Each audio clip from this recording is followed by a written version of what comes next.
Hey friends, thanks for joining me on this beautiful afternoon. And I stepped out for a little bit to get some groceries and essentials for the family. And looking outside and seeing people with their masks and kind of like scurrying away as you approach them, and just sort of that reaction for me elicits fear. And I don't like feeling fearful at all. And even though I feel like I am working really hard to maintain positivity and hope, and I'm looking to spread that with you, I think it's also important to recognize our feelings and to give them validity, to acknowledge them, because it's normal to feel fear. It's normal to fear uncertain during a time like this. And I've never, and for like 100 years, we've never experienced a pandemic like this. And so therefore, of course, we're not going to know how to react or respond in a situation like this because we've never been through it before. And going out into the world and seeing people act fearfully, right? Like their actions, it's like there's a wall around us, and we have to put that wall up really to take care of ourselves, to protect ourselves. But that wall doesn't feel good because we're social animals and we are meant to love and be loved and to connect. And so when we're doing these things that are so counterintuitive to who we are, it doesn't feel good at all. And I just wanted to share what I'm doing to help myself, because I hope that helping me, I can help you. And share some tricks with you. So I was sharing about this book that I'm reading right now. It's called Super Attractor by Gabby Bernstein. And there's this method called the Choose Again method that I've been practicing more and more.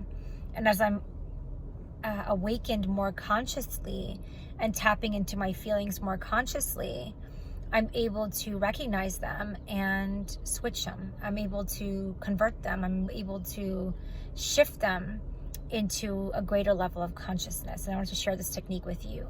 And it's called the Choose Again method. So the Choose Again method, the first step is awareness of the thing that you're feeling that doesn't feel good. So if I'm feeling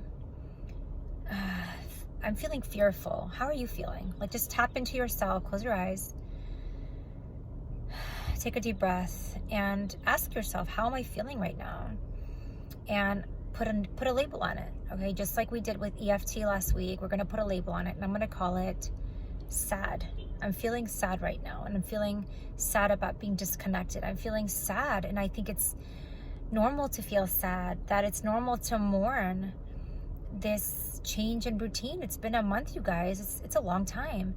And our entire routines are shifted. Our entire routines are different than they were. And it's important to acknowledge that we're going to have moments of feeling sadness. And therefore, we have to step up into greater compassion for ourselves. So I'm going to choose to label my emotion sad. So the first step is to label that emotion.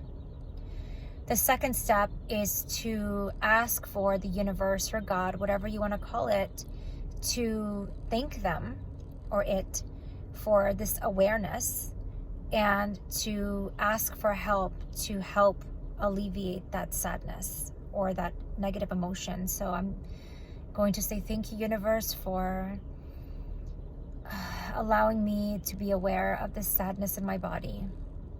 And I ask for universe, God's help, to help take me into the next stage of alignment. Okay? So I'm going to ask for help, because left to my own devices, I'll probably stay there. But I know I have options, and I have help, and I have a higher power to help me get out of this state. And the third step is in the Choose Again method. She talks about choosing the next best feeling. What is the next best emotion I can have right now? To go from sadness to ecstasy in excitement is probably not going to happen for me, but I can change it from sadness to gratitude, sadness to hope, sadness to acceptance. That even though I'm really sad right now, at sort of being sort of isolated, right? Doesn't feel good. I can be grateful, and I can accept that every time I choose to put my family and myself in isolation physically, I am helping keep someone else safe. And that's what I'm doing right now. And I'm accepting that what I'm doing is actually a good thing. And what people are doing is actually a good thing. And when I just think about that, just saying it out loud, I'm like, it is a good thing. Like, we're not doing this in spite of something. We're doing this to protect ourselves and our family. And when I look at the intention behind it, that it's really there for love, it doesn't feel so bad anymore. So that's called the Choose Again method. The first step is to acknowledge where you're at. The second step is thank you, God, universe, for showing me this negative feeling and give me the power, the ability to choose the next best thing. And the third is to identify that next best thing and to feel that. And if you need more help and more resources, write it down. Tap EFT. I posted a video last week. Go back and look at it and go through the EFT technique. And I'm going to take you through a really quick breathing technique that I learned from a friend last week that helped me. And I'm going to share it with you. So again, choose that negative emotion that you want to get rid of. And I'm going to say sadness. And just take a deep breath in. We're going to take a deep breath in, hold, and we're going to say that emotion and just take a deep breath and just release it. Like with a big whooshing breath, you're going to release that emotion, okay? So let's take a deep breath in.